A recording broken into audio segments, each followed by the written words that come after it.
C'était pour satisfaire aux Américains. Les Américains ont dit côté boye, Congo. La gravité il y avait opacité moko la gestion ya projet wana que décision se bandaki kozela makaka et pas ya ndeko kamera. Ce qui a mis pesa qui leaks ya ki akokana ko gérer ba fonds oye outil la trésor public état directeur de cabinet akokaki ko sala ngona ndenge na yemo so ya sala kana pu ya mokonzi ya mboka te. Qui est-il pour négocier ba marché public? Vous comprenez? Il y a des structures dans le cannabis où ils sont s'occuper de la négociation, il y a un marché public.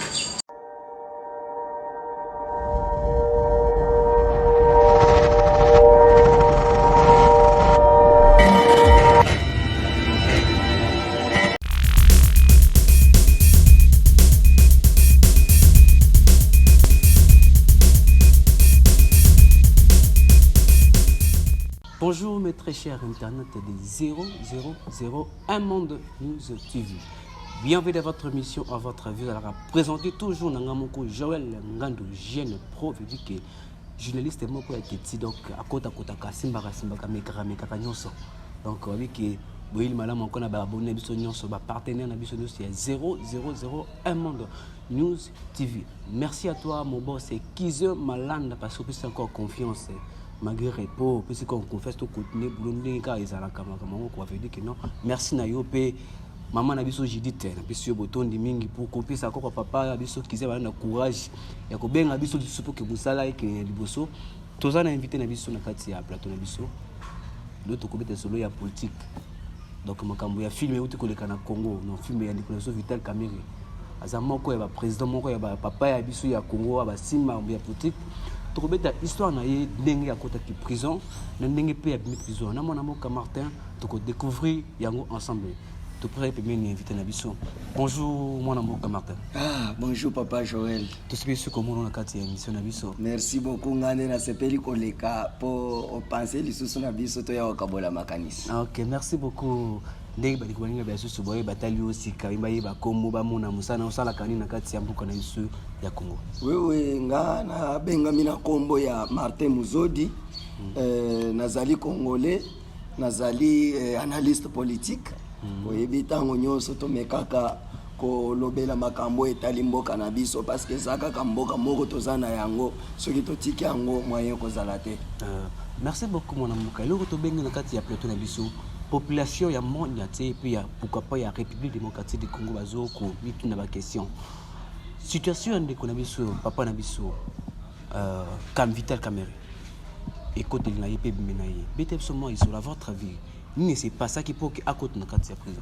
Merci beaucoup mwana mboka Joël Ngando. Pona mutuna wana mais avant d'aborder penza likambo etali ndeko Vital Kamerhe nazo senga na ba téléspectateurs na biso nyonso balandi ya chaîne na biso nyonso to meka kozwa ta une minute pona kokanisa juge na biso akufaki na procès wana juge je crois Yannick tozwa ta une minute ya silence pona ye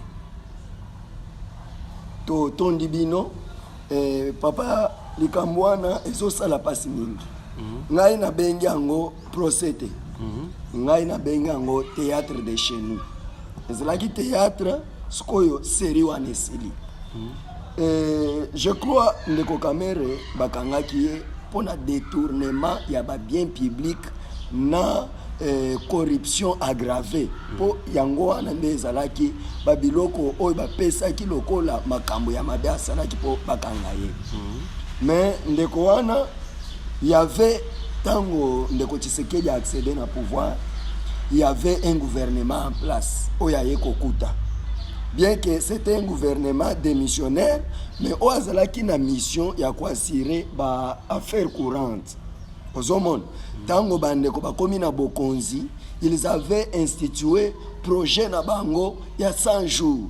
Oyo bayaki ko salela biso ango ko talisa biso ango biso nyonso ba congolais na échangeur ya limité échangeur za na limité na échangeur ya limité bayaki to monaki chef de l'état ko présenter programme ezalaki kitoko ezalaki apprécié na batu nyonso mais à la fin toye ko remarquer que ezalaki na makambo ya mabe makasi oyo esalemaki na nzela ya ndeko na biso Vital Kamerhe oyo sirema azalaki na autorisation ya chef na ye direct oyo azali mokonzi ya mboka. C'est ainsi que akendaki komikuta na boloko ndeko Joël. Donc c'était dit au projet de 100 jours ya bango ya liboso tangu ndeko Tshisekedi akomi na mois ya janvier 2019 mokonzi ya mboka akendaki konome ndeko Kamerhe lokola directeur de cabinet na ye nde ye kosalema ke ndeko wana au lieu à gérer na gouvernement oyo ezalaki en place projet wana bagéraki yango tise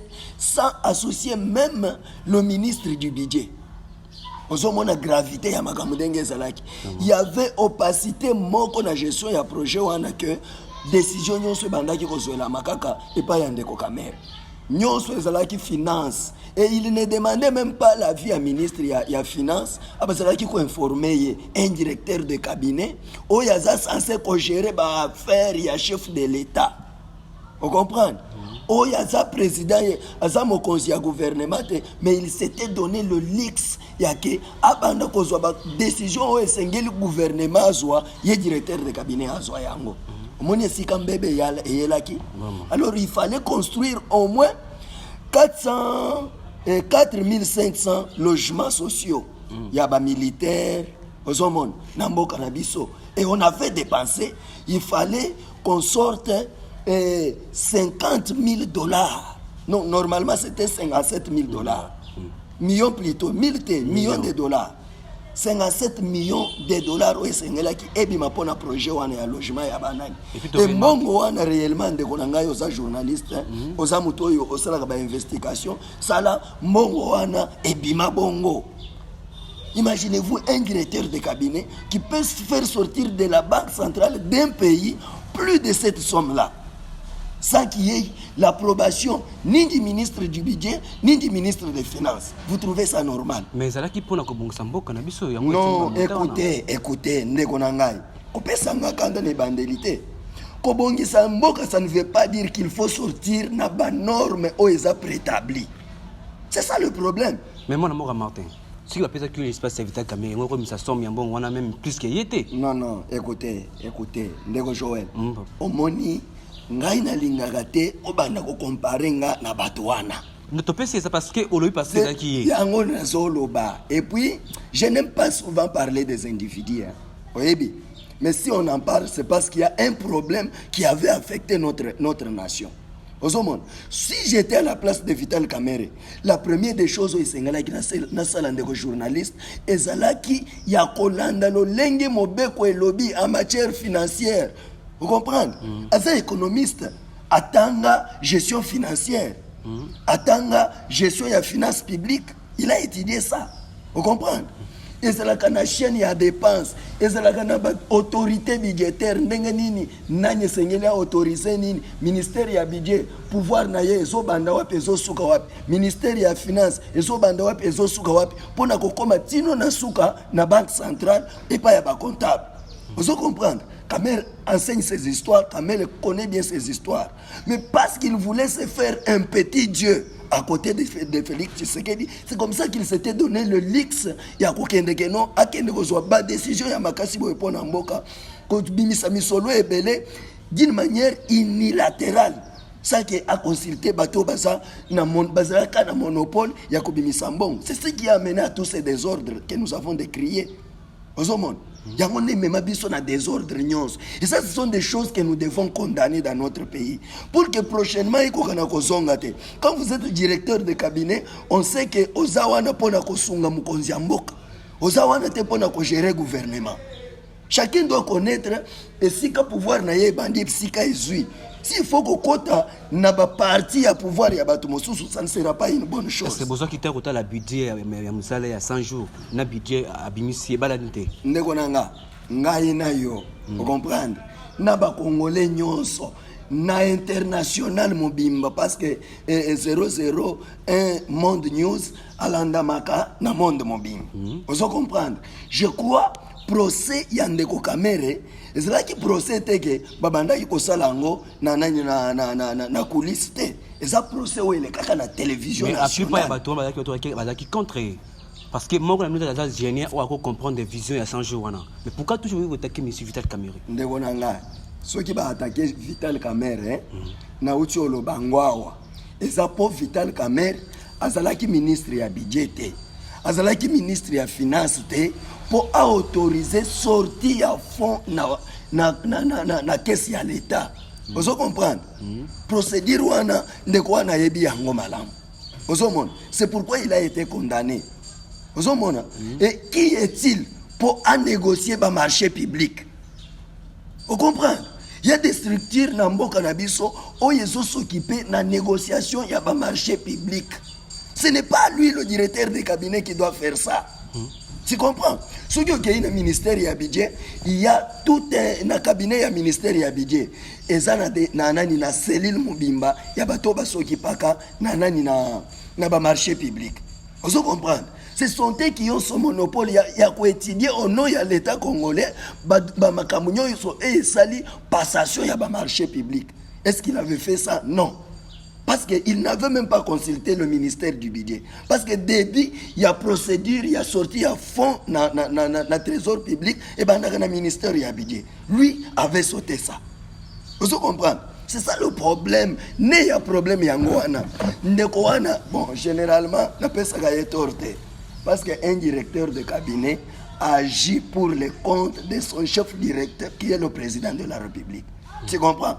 C'est que Makamunyo Soba condamné qui est Chilombo, c'est Kamerhe qui est condamné qui est Kamerhe, c'est normalement M. Chilombo qui était condamné. Tu comprends? Ce qui est dans un pays sérieux, Negoana, Yende Singla Zalana Boloko.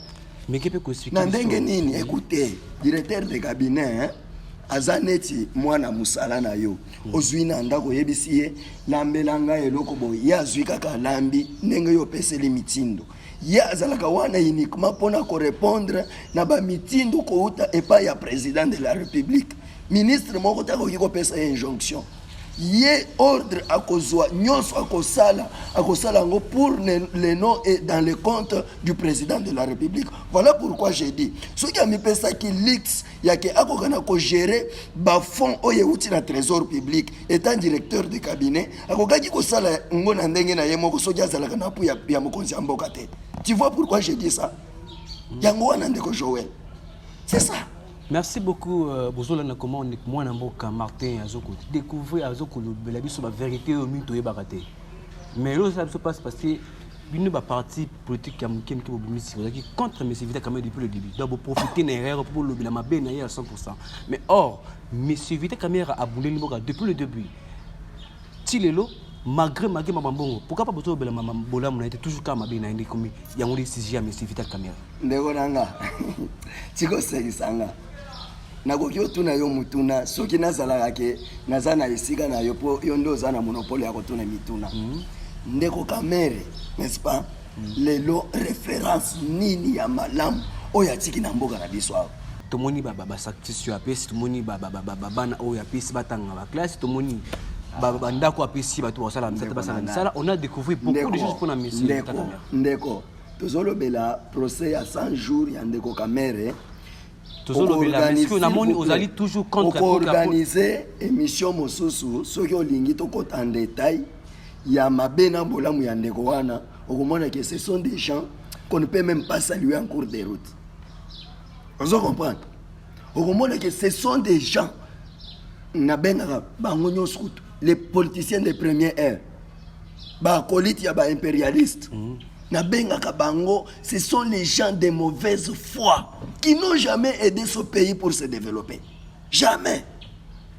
Ils ne sont pas exemples. Yemo kote nazo indexé bango nyonso baza endakisa te ya kopesa na mboka na biso. Poso ke bazalaka ke non baza batu ya motema malamu oyo balingi penza ko servir mboka. Kamerhe na 2006, il a été président de l'Assemblée nationale. Combien de lois aujourd'hui référentielles oye utaki na législature wana oye za baloi modèle na société na biso. Je vous dis qu'il n'y en a pas. Vous comprenez? Donc ndeko na ngai totika kobeta masolo ya bato wana to analyser ba fait oyo ezali komonana ndeko wana ba servir mboka na biso te tala lelo pasi nenge koti lisusu na kati ya mboka plus que ça l'était hier.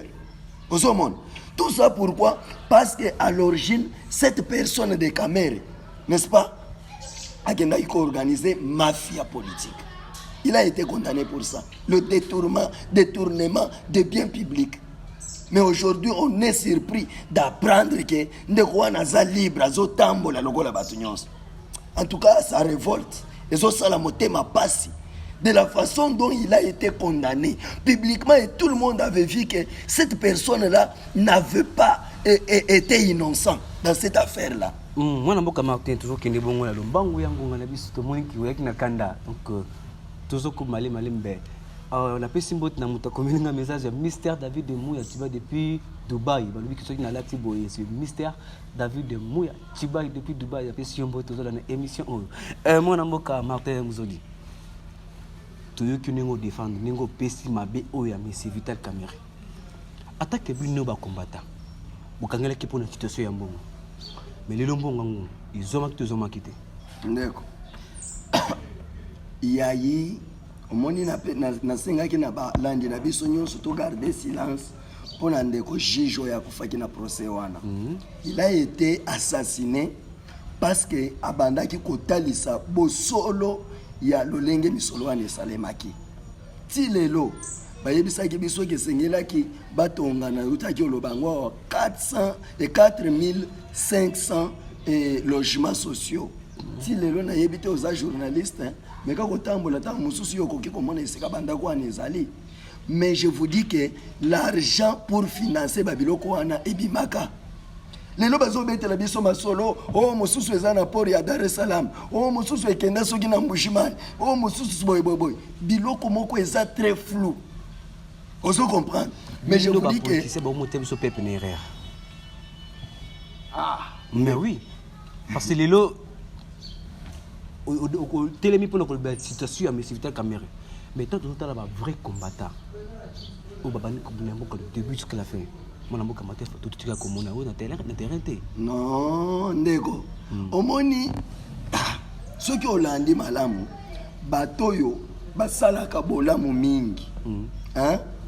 Et belé to linga ocha bango kate. Vous comprenez? Je crois na moko ya ba numéro to tourna déjà na yo.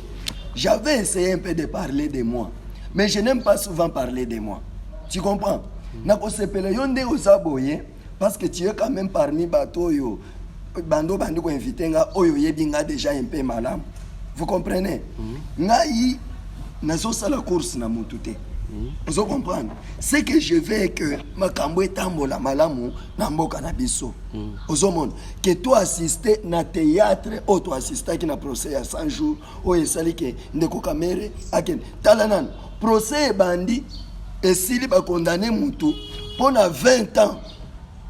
N'est-ce pas? Il y a prison ba privé yepé illégitime na kolekana na maponami pendant 10 ans, n'est-ce pas? Après nani naye, mais après un temps bakei na appel.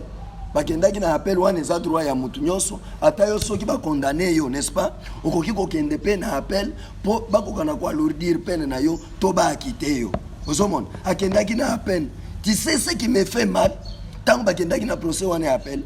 Parmi ba éléments oyo tribunal greffier mobimba ya cour pénal ya cour constitutionnelle azopesa lokola argument pour na ko alléger le comportement ya ba détenu na kati ya prison. Est-ce que ba détenu nyonso baza kuna bazo se comporter kaka mabe? Bazo yiba biloko ya batukuna. Mais pourquoi bakokaki ko perdre Kamerhe a perdaki 7 ans d'emprisonnement pour na lolenge malamu azo se comporter na prison? Vous trouvez ça normal? Et c'est seulement dans une république comme ça où on peut donner, alléger une peine à partir d'un comportement d'un détenu. Ça ne va pas. Donc ils sont partis de 20 ans, na cour d'appel vers 13 ans, jusqu'à 13 ans. Et puis baye ko kitisana bamibu lisusu ya ko kolekana na maponami na 5 ans. Vous comprenez? Et kuna na cour d'appel baye koloba na biso lisusu ke non mbongo ya détournaki ezalaki lisusu 50 millions ya dollars te et komaki 48 millions. Vous comprenez? Talanan. Alors que ce procès-là a été trouvé comme un procès sérieux, mais n'a pas révélé secret oyo esalaki ke baorganize théâtre wana ozo comprendre soki okobi kaka na koloba koyebisa ngaka makambo ozoloba wana nazo révéler secret wana bato nyonso bakoyeba yango pourquoi dossier wana ekoma ntina niveau wana mwana mboka mako c'est pourquoi nazobenga eloko wana ke ezalaki théâtre tu sais ndeko Chilombo azalaki na kolukaluka légitimité na étranger epai ya baaméricain sikoyo bango bapesaki ye sikoyo lokola exigence ke esengeli bamona baindice makasi ya kotrake bato ozomona oyo ezolakisa ke non corruption ekosila banani ekosila. C'est comme ça qu'ils ont préparé cette histoire-là. Il y a procès il y a 100 jours. C'était pour satisfaire aux Américains. Ba Américains batikala ko vanda mukolo moko te boye bas baloba pona bolamu ya Congo.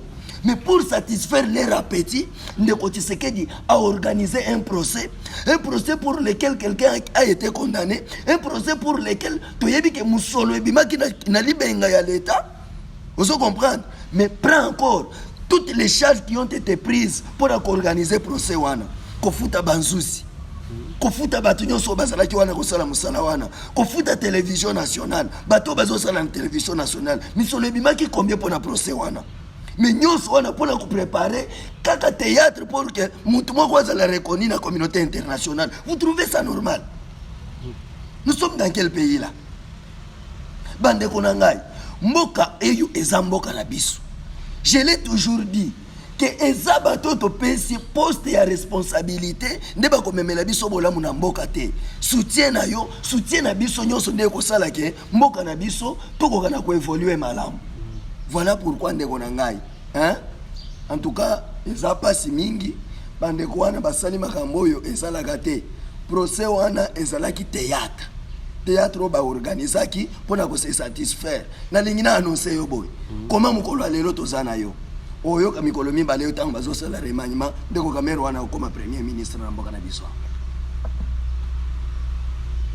oyebi yango ndenge mais nazo yebisa yo ke naza politicien on comprend to yebi ba jeu politique ndenge nini ba organisaka yango. Il y a beaucoup déjà d'indices qui montrent que ndeko wana balingi ba honorer sikoyo tozoke na mapona na 2023 ebike ndeko Tshisekedi azala ka na centre maponya mawe pa na biso ezala kana jusque là tribal ayebike na est kuna ndeko kamere apezaka bazwa ki pe mokanu epa na Nairobi kuna tango basalaki kashi na bango kende ko wana soki ndeko Chilombo akomi premier ministre et président de la République yesengelaki akomi premier ministre akokaki kokoma yango te tango bazalaki na FCC cash. Mais siko bandeko wana bakomi na nini na union sacrée oyo ndeko Chilombo yemo kwa zo cons ozomona a préparer ke loko wana po ya kovandisa bikanisi na bango na lobi koma mukolo alelo ndeko Joël. Merci beaucoup baboni non sur la chaîne biso bibo continuer toujours ko s'abonner ko tia ba parce que awana 0001 monde news TV makambo ya benzoya. Maman, je dis merci na yozo la l'émission. Encore une fois, Mystère David Mouya Chiba depuis Dubaï. Donc je sais que vous êtes toujours. En tout cas, permettre na pesa pende ko wana mbot. Ndeko Mystère David Chiba. Oyebi ke aza parmi bato yo. En tout cas, pas soutenir la biso mingi. Merci. Na makambo tozo sala. Azu mbote sikazali. Merci beaucoup à eux qui mbote et comme pas monsieur David Mouya Chiba le Mystère aussi makambo bon, to bombe secret.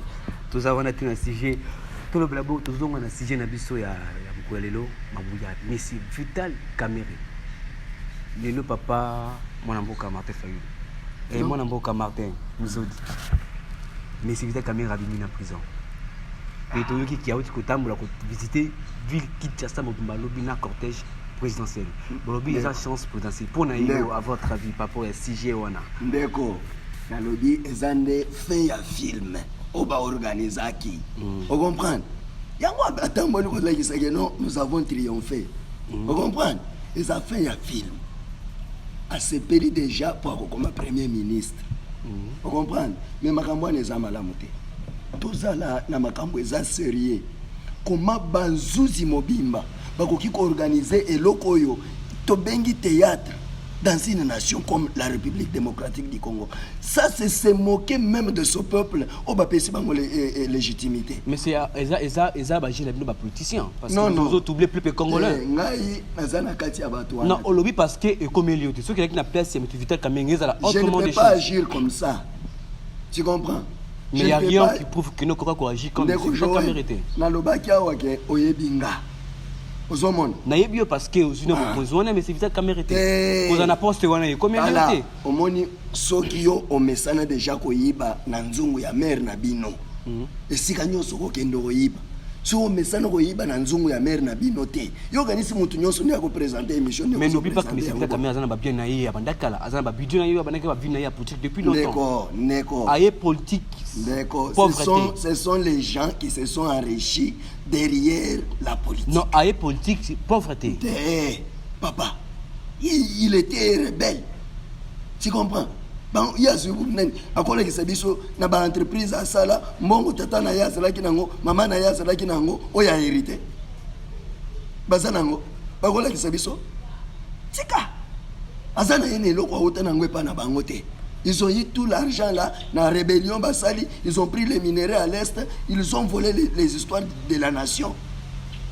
Vous comprenez? Ce sont les gens qui doivent rester en prison. Moi, quand je les vois à l'extérieur comme ça aujourd'hui, ça fait honte. Ça fait honte. Vous comprenez? Et ça, la soni na mboka na biso. Et ça, les soni na justice ya mboka na biso. Et ça, les soni na présidence de la République. Et ça, les soni... Non. Et ça, les soni na classe politique mobimba ya ba vieux wana. Qu'on a parti politique qui a 7 à l'écolo. Tu vas une partie politique na binoti l'écolo. Est-ce que ngaya on a zolo be la partie politique ya mo? Non, oyé pas ça qui na partie politique ya monsieur. Un indépendant. Jamais. Ngai na koki ko cochonner ma bête. Ndeko Joël. Vous comprenez? Que vous soyez mon père, ma mère. Et si vous ne marchez pas dans la droiture, vous comprenez? Son métier, c'est qu'il a géré d'une manière opaque les finances de l'État. Il laissait la place avant d'y bango. Tu comprends? Basala kati na investigation ba entreprise o balobaka eza na katanga kuna bakenda kokuta ba dépôt pharmaceutique eza ba congolais te musu batala ki enquête wana eza enquête ya RFI. Mon mboka Martin ndeko moni il faut que ça na place ba politicien misusu totala ki meeting ya papa na biso Félix Tshisekedi alobaki to ki ya comme président soda nyonso ko na ndako na ye mutuka na ye mais to akomi président moni ya moto eza couper sa ramboutini sur toi. Tu allez là comment on a une idée on a mais comme sur place entourage. Ça peut aussi déranger le programme là. Non non, au moni de Joël, c'est là où il faut qu'il soit aidé, qu'il suive ma émission locale ya Yoboye pour bazoa Kamayel. Quand vous voulez devenir président de la République, la première des choses c'est de vous organiser, mettre les structures en place sur tous les secteurs de la vie nationale. Omoni, zela na expliquer yo to komi okende na suko yebisi ngai. Soki olingi okoma chef de quartier lelo, okoyeba mabili oko nini okobanda ko diriger na quartier na yo. Esengelo za déjà na ba équipe na yo, oyo kobanda osala na bango musala. C'est que il n'était pas préparé pour devenir président de la République so yo yebisi ngabongo. Mais ça va petit toyo qui na début na ya va ça va continuer. Ah pas politicien congolais ceux qui olandi ko bandi ko landa en fait totally yo kana ebisayo banda de ko Mobutu bande ko nyonso balekani lekani baloba kamalamu lokola yepe azolo ba malamu politicien fine bino yango na ko promettre batikini to sala boya pe ngai changa na saki ya batu wana te ozomo le livre ngana tambola nango une jeunesse africaine en quête du changement ozomo biso tozoya na kombo bato wana esengeli tokombola bango bale national vous comprenez esengeli tokombola bango bino apolitique vous à la série ndeko na ngai parce que ngai na mito na attaquer ni monsieur Vital attaquer vous tous les politiciens parce que vous êtes peuple derrière oza na raison mais ba politicien ya première heure vous comprenez bandeko wana obauti na bakuisini ya préparation ya ba impérialiste ozomona bango nyonso ndenge basanganaki nanu FCC kashi ndenge baye kosala o soki union satanique na bango wana soki union sacrée bozobenga ozomona vous croyez qu'il y a quelque chose de bien qui peut sortir là-bas dans une organisation où on ne sait même pas mibeko nini ezodiriger bango eloko nini ya malamu ekobi. Tu comprends? Je dis aux gens, a raison. Il y a des politiciens d'une manière générale. Mais il y a les hommes honnêtes dans cette nation. Batouane tellement que baza ebele, balingi ko pesa chante na bato baza honnête na mboka na biso. C'est ça le grand problème. Et c'est le combat que nous menons pour que bato bazo mériter la méritocratie et qu'on kozala au-delà ya makambo nyonso. Vous comprenez? C'est ça qui fait mal. Il y a que au cause de l'endingo saboye ozo mérité na esika moko songolo mais bako pesa yo libakute ya yo ko gérer bako linga muto ya yebi ko yiba makasi au détriment ya yo oyo sana honnêteté. C'est ça. C'est ainsi que na lobby oza na raison en partie mais biso nyo surtout za bongote. Merci beaucoup mon mboka Martin to komi bo suka ya biso bino ba puto ko na biso partout vous allez. Botika connu que la mutu ya peuple potia peuple à l'aise parce que ceux qui vous pouvoir plus au peuple soutien bino non mais biso peuple na maloba na yo ndeko Joël peuple pe aza na part ya responsabilité na ye okomona quand même peuple wana lelo tozana passe ndenge tozana ngona Congo boy mais lobi soki ba yeli polo soki ba yeli 2500 et s'il y a quelque pesa fois à mona isusu pasité biso tozana part ya responsabilité. Il faut ko exhorter peuple wana ke babanda kolanda malamu makambo ya politique ya mboka na biso bapesa kama bakute na ba chance te na batoyo basala sala déjà bamemela bango el kambo moko ya changement na mboka déjà a message na vie ya kokosa bo message ya kokosa biso non tout na ka rythme na bino non parce que kobanda ba président Mobutu baleka même situation papa si lelo même situation toko yela bi toko bongisa va venir depuis Mobutu toko bongisa va quartier jusqu'à aujourd'hui qui dossier wana comme aratu toko bongisa quartier mais il y a rien au massacre comme message déjà na ka pesa solution eloko wana pesa na solution eloko wana ezaka yake mukoloyo nengo sala ka musala na yo malamu boy na quartier bayebi malamu peke osala ka musala malamu mukolo bako ya koluka yo epa ya batu ya quartier pona ko soutenir yo sans que yo kende pa na bango tokolonga neloko wana. Merci wana ezali parole ya suka ya mwana mboka Martin Mozodi ba politicien ngala boy kali parce ngala kotaki ba politicien tongo la kibiso ke ko bongisa venir to voter pour le bongisa venir ça oyo lobi c'est pas dire que to voter pour le loko lobi ko ko changer ba vision na yo wana bozo sunga biso peuple te biso ba jeune tous na ba talent tous on ba musicien na biso ba jeune talent musicien bazo kufa na bandaka des comédiens o ba sali honneur ya mboka bazo kufa ikole ba $100 ya ba kiss mais vous les politiciens oyo ba vous êtes capable de kusunga même ba comédie wana bozamba ko boza la ngoto bosunga peuple na nyonso tokoyi bongo na suka ya émission na biso mona Martin mona mboka Martin Mozodi monde de la fin pour na ba politiciens nyonso na biso en direct na monde bon monde de la fin na biso to tombeli bino nanu merci lokola bopesaki biso libaku ya biso koloba na nzela ya caméra na bino ya mibale na lobi kaka na peuple congolais tozwa makanisi ya malamu lelo changement ekouta na biso moko peuple ekouta na bato wana totindaka te pa ke no représenter biso ekouta na lolenge biso tokozwa tokose prendre en charge ba politicien eza bango mutu baza na lobiko na biso te bango bazosalela nde bato batindaka bango ba impérialiste nalobaka yango toujours je sais ce que je dis vous comprendre donc tolinga mboka na biso tosala bolamu na mboka na biso tolinga na biso nyonso ba congolais tokanga maluboke lokola mutu moko toboya ko trahir Congo bandeko na ngai totikala na kimia tozala toujours na kimia pona kosilisa toza bana na nzambe kolo apambola Congo kolo apambola balandi nyonso ya CNews topesi bino mbote. Ok, merci beaucoup la baboni en toi mon boss Kizé Malanda. Merci pour la volonté, merci pour la confiance encore une fois au PCB sur il y a 001 monde News TV. Bon on a signé comme ça bon on a éli Kena. Na bima ya boy to na Mystère David Mouya Tuba depuis Dubaï ou atinda ki kolio pour votre journaliste Joël Ngando. Merci à toi mon Mystère David Mouya Tuba. Merci au théâtre Dodé Baya. Merci à toi, Kiss Bongo. Sans oublier Gérer Moana Poutou. Merci Nabil Nyos et Belé Bozolanda, partenaire Nyos. Vous soutenez à 0-0, mon côté toujours dans Nabil. Maman la France. Toute l'équipe technique qui est à 0-0, mon papa Pati, Sephora Ilunga. Beaucoup de toujours dans Madame Obosa, la 0-0-1 Monde News TV. La prochaine numéro. Merci et ciao.